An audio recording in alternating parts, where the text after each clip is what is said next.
ಶ್ರೀ ಗಣಪತಿ ಶಾರದಾ ಗುರುಭ್ಯೋ ನಮಃ.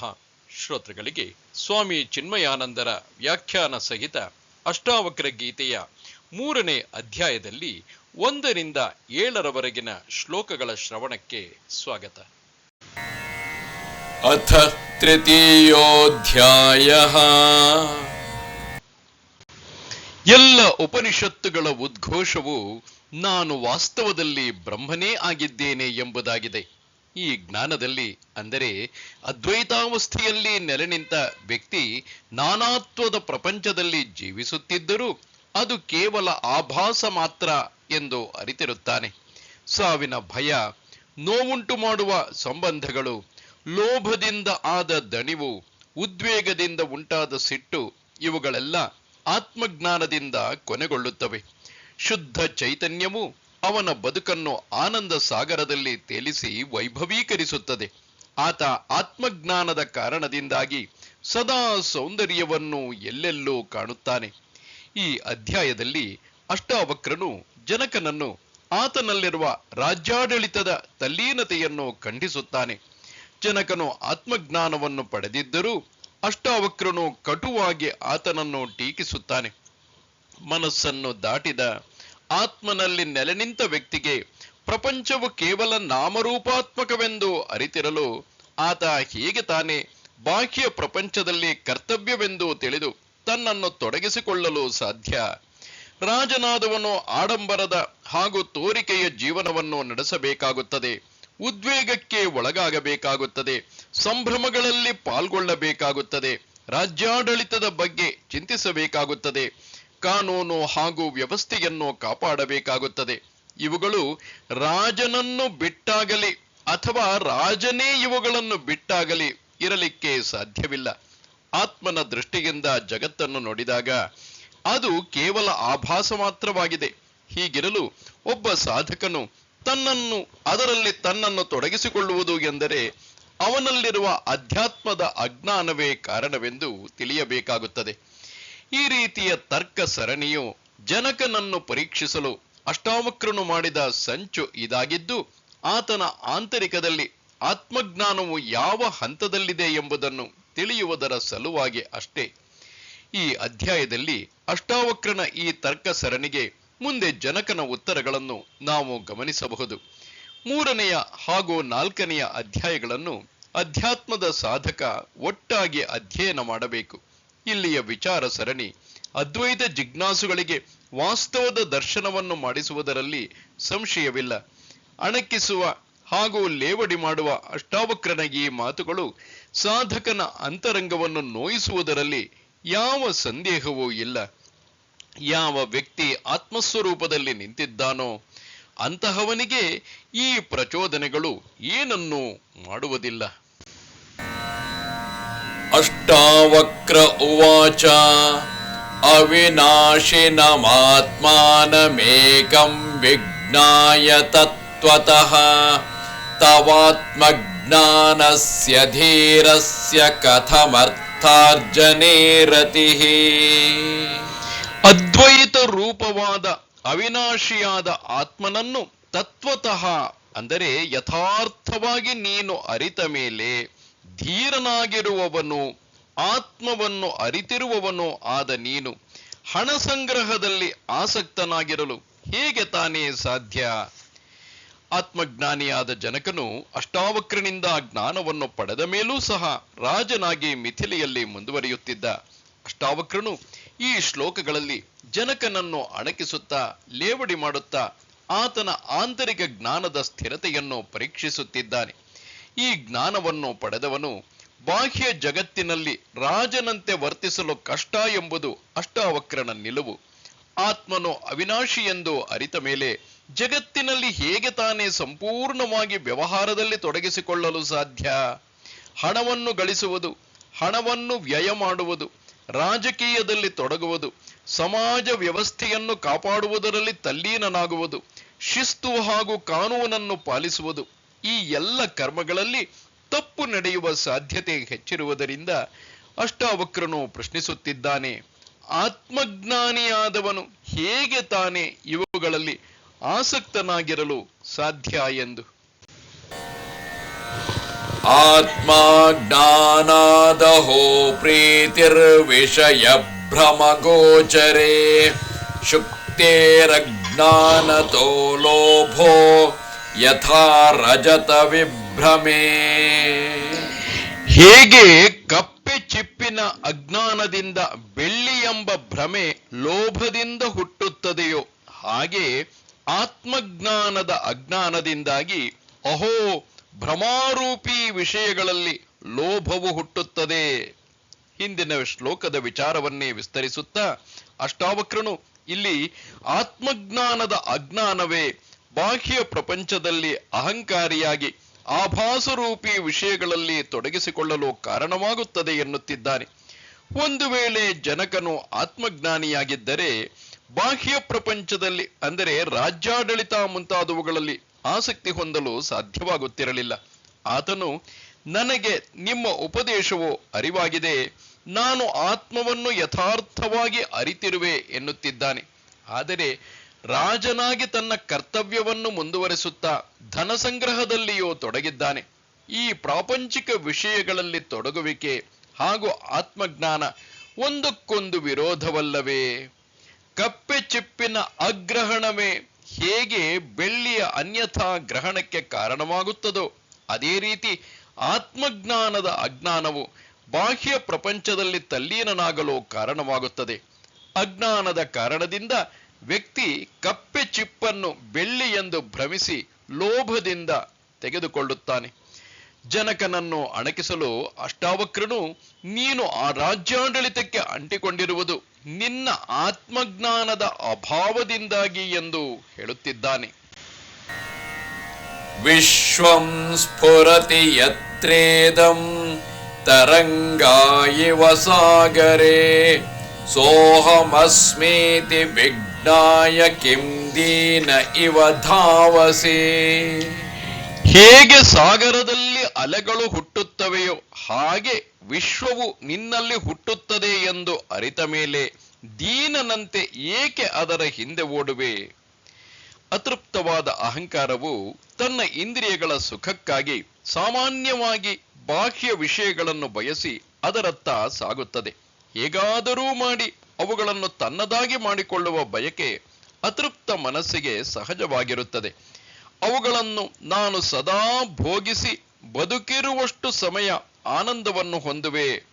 ಪ್ರಪಂಚದ ಯಾವ ಮೂಲೆಯಲ್ಲಾದರೂ ಬಾಹ್ಯ ಪ್ರಪಂಚದಿಂದ ಸುಖ ಸಿಗುತ್ತದೆ ಎಂದು ಗೊತ್ತಾದರೆ ಅಲ್ಲಿಗೆ ಹೋಗಿ ಅವುಗಳನ್ನು ಅನುಭವಿಸುವ ಕಾತರತೆ ಆ ಅತೃಪ್ತ ವ್ಯಕ್ತಿಗೆ ಇರುತ್ತದೆ ಎಂದು ನೀನು ವಾಸ್ತವದಲ್ಲಿ ಶುದ್ಧ ಚೈತನ್ಯ ಸ್ವರೂಪವೆಂದು ಎಂದಿಗೆ ನೀನು ಅರಿಯುವೆಯೋ ಅಂದು ನಿನಗೆ ಜಗತ್ತು ನಿನ್ನಿಂದ ಸೃಷ್ಟಿಯಾಗುತ್ತದೆ ಎಂಬ ಸತ್ಯದ ಅರಿವಾಗುತ್ತದೆ. ಜಗತ್ತಿನ ಸೃಷ್ಟಿ, ಸ್ಥಿತಿ ಹಾಗೂ ಲಯ ಇವು ಶುದ್ಧ ಚೈತನ್ಯ ರೂಪಿಯಾದ ನಿನ್ನನ್ನು ಆಶ್ರಯಿಸಿದೆ.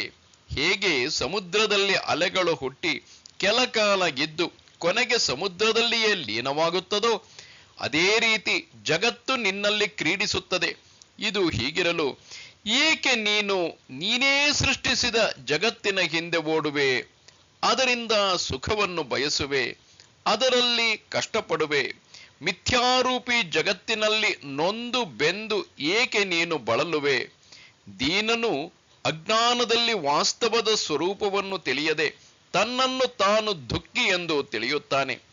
ಒಂದು ವೇಳೆ ಜನಕ ನೀನೂ ಸಹ ದೀನನೆಂದು ತಿಳಿದು ಬಾಹ್ಯ ಜಗತ್ತಿನ ವ್ಯವಹಾರದಲ್ಲಿ ತೊಡಗಿಸಿಕೊಂಡರೆ, ಜಗತ್ತಿನ ನಾನಾತ್ವವನ್ನು ಸತ್ಯವೆಂದು ನಂಬಿದರೆ ನಿನ್ನಲ್ಲಿ ಆತ್ಮಜ್ಞಾನವಿದೆ ಎಂದು ನಂಬುವುದಾದರೂ ಹೇಗೆ? ನಾವು ಸರ್ವದಾ ನೆನಪಿನಲ್ಲಿ ಇಟ್ಟುಕೊಳ್ಳಬೇಕಾದ ಅಂಶವೆಂದರೆ ಇಲ್ಲಿ ಅಷ್ಟಾವಕ್ರನು ಉದ್ದೇಶಪೂರ್ವಕವಾಗಿಯೇ ತನ್ನ ಶಿಷ್ಯನಾದ ಜನಕನನ್ನು ಅಣಕಿಸುತ್ತಿದ್ದಾನೆ. ಜನಕನ ಮನಸ್ಥಿತಿ ಏನು ಎಂಬುದನ್ನು ಪರೀಕ್ಷಿಸುವುದೇ ಅಷ್ಟಾವಕ್ರನ ಮೂಲ ಉದ್ದೇಶವಾಗಿದೆ. ಶ್ರುತ್ವಾಪಿ ಶುದ್ಧ ಚೈತನ್ಯಮಾತ್ಮಾನಮತಿ ಸುಂದರಂ ಉಪಸ್ಥೇತ್ಯಂತ ಸಂಸಕ್ತೋ ಮಾಲಿನ್ಯಮಧಿಗಚ್ಚತಿ.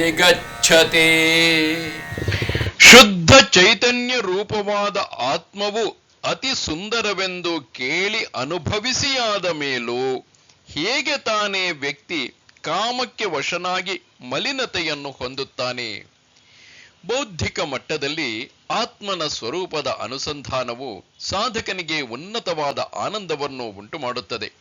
ಸೌಂದರ್ಯದ ಗಣಿಯಾಗಿದೆ ಆತ್ಮನ ನೈಜ ರೂಪ. ನಮ್ಮ ಬದುಕಿನ ಮುಖ್ಯ ಉದ್ದೇಶವು ಆತ್ಮವಲ್ಲದ ಇಂದ್ರಿಯ ವಿಷಯಗಳನ್ನು ತ್ಯಜಿಸಿ, ಅರ್ಥವಿಲ್ಲದ ಇಂದ್ರಿಯ ವಿಷಯಗಳನ್ನು ತ್ಯಜಿಸಿ, ಆತ್ಮನ ನಿಜರೂಪದಲ್ಲಿ ನಿಂತು ಆಭಾಸರೂಪಿ ಜಗತ್ತನ್ನು ನಿರಾಕರಿಸುವಂತಿರಬೇಕು. ಕನಸಿನಿಂದ ಎದ್ದ ಯಾರು ತಾನೇ ಕನಸಿನಲ್ಲಿ ಅನುಭವಿಸಿದ ನಷ್ಟವನ್ನು ಕುರಿತು ಕೊರಗುತ್ತಾನೆ? ಜನಕನ ವಾಸವು ಅರಮನೆಯಲ್ಲಿ. ಸುತ್ತಲೂ ವೈಭವೋಪೇತ ವಸ್ತುಗಳು, ನೃತ್ಯ ಹಾಗೂ ಸಂಗೀತಗಳು ಮನಸ್ಸನ್ನು ಬಹಿರ್ಮುಖಗೊಳಿಸುವಾಗ ಯಾರು ತಾನೇ ಈ ಮೋಹಗಳಿಗೆ ಬಲಿಯಾಗದೆ ಉಳಿಯಲು ಸಾಧ್ಯ? ಅಷ್ಟಾವಕ್ರನು ಒಬ್ಬ ವ್ಯಕ್ತಿ ಈ ರೀತಿಯ ಭೋಗಗಳ ನಡುವೆ ಇದ್ದೂ ಆತ್ಮಜ್ಞಾನವನ್ನು ಹೊಂದಲು ಅಸಾಧ್ಯ ಎಂದು ಹೇಳುತ್ತಿದ್ದಾನೆ. ಅವನಿಗೆ ಜನಕನನ್ನು ಕಂಡು ಆಶ್ಚರ್ಯವಾಗುತ್ತಿದೆ. ಈ ಭೋಗಗಳು ಮನಸ್ಸಿನಲ್ಲಿ ಉದ್ವೇಗಗಳನ್ನು ಸೃಷ್ಟಿಸಿ ಮನಸ್ಸನ್ನು ಬಹಳ ಬೇಗ ಮಲಿನಗೊಳಿಸುತ್ತವೆ. ಕಾಮವು ಸಾಧಕನನ್ನು ಹೆಚ್ಚಾಗಿ ದೇಹಾಭಿಮಾನವನ್ನು ಹೊಂದುವಂತೆ ಮಾಡುತ್ತದೆ. ಈ ರೀತಿಯ ಬದುಕು ಮನಸ್ಸಿನಲ್ಲಿ ಕಿರಿಕಿರಿಯನ್ನು ಉಂಟು ಮಾಡದಿರಲು ಸಾಧ್ಯವೇ ಇಲ್ಲ. ಚಂಚಲಕ್ಕೆ ಒಳಗಾಗಿ ಮನಸ್ಸು ಆತ್ಮಜ್ಞಾನವನ್ನು ಅರಿಯಲು ಆಗುವುದಿಲ್ಲ. ಸತ್ಯ ದೃಷ್ಟಿಯನ್ನು ಮಲಿನ ಮನಸ್ಸು ಮುಚ್ಚುತ್ತದೆ.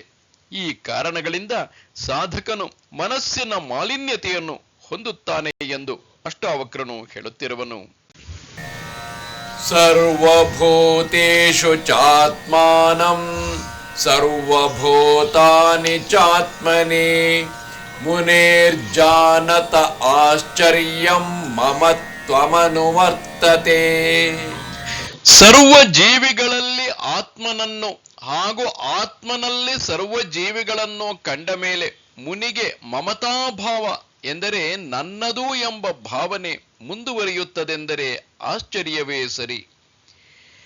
ನನ್ನದೆಂಬ ಭಾವನೆಯು ಸಾಮಾನ್ಯ ಮನುಷ್ಯನಿಗೆ ಇರುತ್ತದೆ. ಅದನ್ನು ಮಮತಾ ಎನ್ನುತ್ತೇವೆ. ಇದು ಅಹಂಕಾರದ ವ್ಯಕ್ತ ರೂಪವಾಗಿದೆ. ಅಹಂಕಾರ ಪ್ರತಿಯೊಬ್ಬನ ಹೃದಯದಲ್ಲಿ ಅನುಭವಿಸಲ್ಪಡುತ್ತದೆ. ತನ್ನ ಸುತ್ತಲಿನ ವಸ್ತುಗಳನ್ನು ತನ್ನದಾಗಿಸಿಕೊಳ್ಳುವ ಮನೋಭಾವವೇ ಮಮತಾ. ಅಹಂಕಾರ ಹಾಗೂ ಮಮತಾ ಎರಡೂ ಸೇರಿದರೆ ವ್ಯಕ್ತಿಯಲ್ಲಿ ನಾನೆಂಬ ಭಾವ ಮತ್ತಷ್ಟು ದೃಢವಾಗುತ್ತದೆ. ಇದು ಉದಯಿಸಲಿಕ್ಕೆ ಮೂಲ ಕಾರಣ ಆತ್ಮಜ್ಞಾನದ ಅಜ್ಞಾನವೇ ಆಗಿದೆ. ಅಷ್ಟಾವಕ್ರನು ಇಲ್ಲಿ ಜನಕನನ್ನು ತನ್ನ ಮಾತುಗಳ ಮುಖಾಂತರ ಉದ್ದೇಶಪೂರ್ವಕವಾಗಿಯೇ ಗೇಲಿ ಮಾಡುತ್ತಿದ್ದಾನೆ. ಆತ್ಮಜ್ಞಾನವನ್ನು ಹೊಂದಿರುವ ವ್ಯಕ್ತಿ ಹೇಗೆ ತಾನೇ ನಾನು ಹಾಗೂ ನನ್ನದು ಎಂಬ ಭಾವವನ್ನು ಹೊಂದಿರಲು ಸಾಧ್ಯ? ರಾಜನಾದ ಜನಕನು ವಿದೇಹ ರಾಜ್ಯಕ್ಕೆ ಅಧಿಪತಿಯಾಗಿ ಇನ್ನೂ ಮುಂದುವರಿಯುತ್ತಿರುವುದನ್ನು ಕಂಡು ಅಷ್ಟಾವಕ್ರನು ಈ ಮಾತುಗಳನ್ನು ಆಡುತ್ತಿದ್ದಾನೆ. ನಾನು ರಾಜನೆಂಬ ಅಭಿಮಾನ ನಿನ್ನಲ್ಲಿ ಇರುವುದರಿಂದ ಈ ರಾಜ್ಯವು ನನ್ನದೆಂಬ ಮಮತೆಯು ಸಹಜವಾಗಿ ನಿನ್ನಲ್ಲಿ ಇರುತ್ತದೆ. ನಾನು ಹಾಗೂ ನನ್ನದು ಇವನ್ನು ಹೊಂದಿರುವವ ಆತ್ಮಜ್ಞಾನಿಯಾಗಿರಲು ಸಾಧ್ಯವಿಲ್ಲವೆಂಬುದು ಅಷ್ಟಾವಕ್ರನ ನಿಲುವು. ಮುಂದಿನ ಅಧ್ಯಾಯಗಳಲ್ಲಿ ಗುರುಗಳಾದ ಅಷ್ಟಾವಕ್ರನಿಗೆ ಜನಕನು ತನ್ನ ನಿಲುವನ್ನು ತಿಳಿಸುತ್ತಾನೆ. ಅವನಲ್ಲಿ ಅಜ್ಞಾನವಿದೆ ಎಂಬುದು ಈ ಅಧ್ಯಾಯದ ಉಪದೇಶವಾದರೆ ಮುಂದಿನದರಲ್ಲಿ ಆತ ಅದನ್ನು ಬಹಳ ಸೊಗಸಾಗಿ ಸಮರ್ಥಿಸಿಕೊಳ್ಳುತ್ತಾನೆ. ಈ ಶ್ಲೋಕದ ಮೊದಲೆರಡು ಪಾದಗಳನ್ನು ನಾವು ಭಗವದ್ಗೀತೆಯ 6ನೇ ಅಧ್ಯಾಯದ 29ನೇ ಶ್ಲೋಕದಲ್ಲಿ ಕಾಣಬಹುದು. ಇದು ಗೀತೆಯ ಪ್ರತಿಧ್ವನಿ ಎಂದರೂ ಸಹ ತಪ್ಪಾಗಲಾರದು. ಸರ್ವಭೂತಸ್ಥಮಾತ್ಮಾನಂ ಸರ್ವಭೂತಾನಿ ಚಾತ್ಮನಿ ಈಕ್ಷತೆ ಯೋಗಯುಕ್ತಾತ್ಮ ಸರ್ವತ್ರ ಸಮದರ್ಶನಃ. ಜ್ಞಾನಿಯಾದವನು ಎಲ್ಲೆಲ್ಲಿಯೂ ಆತ್ಮನನ್ನೇ ಕಾಣುತ್ತಾನೆ ಮತ್ತು ಆತ್ಮನಲ್ಲೇ ಎಲ್ಲವನ್ನೂ ಕಾಣುತ್ತಾನೆ. ಅವನು ಸಮದೃಷ್ಟಿಯನ್ನು ಪಡೆದವನಾಗಿರುತ್ತಾನೆ ಎಂಬುದು ಗೀತೆಯ ಶ್ಲೋಕದ ಅರ್ಥವಾಗಿದೆ. ಆಸ್ಥಿತ ಪರಮಾದ್ವೈತಂ ಮೋಕ್ಷಾರ್ಥೇಪಿ ವ್ಯವಸ್ಥಿತಃ ಆಶ್ಚರ್ಯಂ ಕಾಮವಶಗೋ ವಿಕಲಃ ಕೇಲಿ ಶಿಕ್ಷಯ. ಪರಮಾದ್ವೈತದಲ್ಲಿ ನೆಲೆ ನಿಂತು ಮೋಕ್ಷವನ್ನೇ ಸದಾ ಬಯಸುವವನೂ ಕೂಡ ಕಾಮಕ್ಕೆ ವಶನಾಗಿ ಕಾಮ ಕ್ರೀಡೆಗಳಲ್ಲಿ ತೊಡಗಿ ಅದಕ್ಕೆ ಬಲಿಯಾಗಿರುವುದು ನಿಜಕ್ಕೂ ಆಶ್ಚರ್ಯವೇ ಸರಿ. ಈ ಶ್ಲೋಕಗಳಲ್ಲಿ ಗುರುವು ಯಾವುದೇ ಕರುಣೆಯನ್ನು ಹೊಂದದೆ ಶಿಷ್ಯನನ್ನು ಮೇಲಿಂದ ಮೇಲೆ ಹೀಯಾಳಿಸುತ್ತಾ ಅಣಕ ಮಾಡುತ್ತಾ ನಿಷ್ಕರುಣಿಯಾಗಿ ಕಾಣುತ್ತಾನೆ. ಶಿಷ್ಯನು ಗುರುಗಳ ಮಾತಿನಿಂದ ಪ್ರಚೋದನೆಗೆ ಒಳಗಾಗದೆ ಮೌನವನ್ನು ಆಶ್ರಯಿಸಿದ್ದಾನೆ. ಮಾತ್ರವಲ್ಲದೆ ಆಂತರಿಕ ಶಾಂತಿಯನ್ನೂ ಸಹ ಹಾಳು ಮಾಡಿಕೊಂಡಿಲ್ಲ. ಅಂತರಾತ್ಮದಲ್ಲಿ ಒದಗಿಸಿರುವ ಆತ್ಮಜ್ಞಾನವೇ ಅವನ ಈ ಪ್ರಶಾಂತತೆಗೆ ಮೂಲ ಕಾರಣವಾಗಿದೆ. ಸಮತ್ವವನ್ನು ಆತ ಎಲ್ಲೂ ಸಹ ಕಳೆದುಕೊಳ್ಳಲಿಲ್ಲ. ರಾಜನಾಗಿ ರಾಜ್ಯ ಕಾರ್ಯದಲ್ಲಿ ತೊಡಗಿಸಿಕೊಂಡು ಗೃಹಸ್ಥ ಧರ್ಮವನ್ನು ಪಾಲಿಸುತ್ತಾ ಗಂಡನಾಗಿ ಹೆಂಡತಿಯ ಬಯಕೆಗಳನ್ನು ಈಡೇರಿಸುತ್ತಾ ಆತ್ಮಸ್ವರೂಪದಲ್ಲಿ ಹೇಗೆ ತಾನೇ ಆತ ನಿಲ್ಲಲು ಸಾಧ್ಯ? ತಾನು ಆತ್ಮಾನಂದದ ಅವಸ್ಥೆಯಲ್ಲಿ ಇರುವೆ ಎನ್ನುವ ವ್ಯಕ್ತಿ ಹೇಗೆ ತಾನೇ ತನ್ನ ಹೆಂಡತಿಯೊಡನೆ ಕಾಮಕ್ರಿಯೆಯಲ್ಲಿ ತೊಡಗಲು ಸಾಧ್ಯ? ಅಧ್ಯಾತ್ಮದ ಆನಂದದ ಮುಂದೆ ಅದು ಎಳ್ಳಷ್ಟೂ ಹೋಲಿಸಲು ಸಾಧ್ಯವಾಗದಿರುವಾಗ ಈ ಎರಡರಲ್ಲೂ ಒಬ್ಬ ಹೇಗೆ ಇರಲು ಸಾಧ್ಯ? ಹೀಗೆಲ್ಲ ಹೀಯಾಳಿಸಿ ಗುರುವು ಮಾತನಾಡುತ್ತಿದ್ದರು. ಜನಕನು ತನ್ನ ಮನಸ್ಸಿನ ಸಮತೋಲನವನ್ನು ಕಾಪಾಡಿಕೊಳ್ಳುತ್ತಿರುವುದು ನಿಜವಾಗಿಯೂ ಗಮನಿಸಬೇಕಾದ ಸಂಗತಿಯಾಗಿದೆ. ಉದ್ಭೂತಂ ಜ್ಞಾನ ದುರ್ಮಿತ್ರಮವಧಾರ್ಯಾತಿ ದುರ್ಬಲಃ ಆಶ್ಚರ್ಯಂ ಕಾಮಮಾಕಾಂಕ್ಷೇ ಕಾಲಮಂತಮನುಶ್ರಿತಃ. ಆಶ್ಚರ್ಯವೆಂದರೆ ಜ್ಞಾನದ ಶತ್ರು ಕಾಮವೆಂದು ತಿಳಿದಿದ್ದರೂ ವಯಸ್ಸಾದ ಅತಿ ದುರ್ಬಲನಾದವ ಮಾತ್ರವಲ್ಲ, ಕೊನೆಗಾಲದಲ್ಲಿ ಇರುವವನೂ ಸಹ ಕಾಮತೃಪ್ತಿಗಾಗಿ ಬಳಿಸಾರುತ್ತಿರುವನಲ್ಲ. ನಿಜವಾಗಿ ಹೇಳುವುದಾದರೆ ಜನಕನು ಅಷ್ಟಾವಕ್ರನ ಬಳಿ ಬಂದಾಗ ಯುವಕನಾಗಿರಲಿಲ್ಲ. ಕಾಮದ ಬಯಕೆಯು ಮನಸ್ಸಿನಲ್ಲಿ ಅಶಾಂತಿಯನ್ನು ಹಾಗೂ ಕಿರಿಕಿರಿಯನ್ನು ಉಂಟು ಮಾಡುತ್ತದೆ. ಅಶಾಂತಗೊಂಡ ಮನಸ್ಸು ಎಂದಿಗೂ ಸಹ ಅಧ್ಯಾತ್ಮ ಸಾಧನೆಗೆ ಸಹಕಾರಿಯಾಗಲಾರದು. ಪ್ರತಿಯೊಬ್ಬ ಅಧ್ಯಾತ್ಮ ಸಾಧಕನಿಗೂ ತಿಳಿದಿರುವ ಸಂಗತಿಯೆಂದರೆ ಕಾಮವು ಜ್ಞಾನಕ್ಕೆ ಶತ್ರುವೆಂದು. ಒಂದು ವೇಳೆ ಸಾಧಕ ಯುವಕನಾಗಿದ್ದರೆ ಕಾಮಾಸಕ್ತಿಯತ್ತ ಸಾಗುವುದು ಒಂದು ನೆಪವಾಗುತ್ತಿತ್ತು. ಆದರೆ ಇಲ್ಲಿ ಜನಕನು ಯುವಕನಲ್ಲ. ಆತನಿಗೆ ಮುಪ್ಪು ಬಂದಿದ್ದು ತನ್ನ ಕೊನೆಗಾಲದಲ್ಲಿ ಆತನಿದ್ದಾನೆ. ಹೀಗಿದ್ದೂ ಸಹ ಆತ ರಾಜನಾಗಿಯೇ ಮುಂದುವರಿಯುತ್ತಿದ್ದಾನೆ. ರಾಜನ ಸುತ್ತ ಹಲವಾರು ವಿಷಯಗಳು ಮನಸ್ಸನ್ನು ಅಪಹರಿಸುವಂಥವು ಸದಾ ತೋರುತ್ತಿರುತ್ತವೆ. ರಾಜನನ್ನು ತಡೆಯುವವರೂ ಸಹ ಯಾರೂ ಇರುವುದಿಲ್ಲ. ಏಕೆಂದರೆ ಆತನೇ ಸರ್ವಾಧಿಕಾರಿಯಾಗಿರುವುದರಿಂದ. ಹೀಗಿರಲು ವಿಷಯಗಳ ನಡುವೆ ಇದ್ದು ನಾನು ಆತ್ಮಾನಂದವನ್ನು ಸವಿಯುತ್ತಿರುವೆ ಎಂಬುದು ತನಗೆ ತಾನು ಮಾಡಿಕೊಳ್ಳುತ್ತಿರುವ ಮೋಸವಲ್ಲವೇ? ನಮಸ್ತೆ ಶಾರದೆ ದೇವಿ ಕಾಶ್ಮೀರ ಪುರವಾಸಿನಿ ತ್ವಾಮಹಂ ಪ್ರಾರ್ಥಯೇ ನಿತ್ಯಂ ವಿದ್ಯಾದಾನಂಚ ದೇಹಿಮೆ. ನಮಸ್ಕಾರ.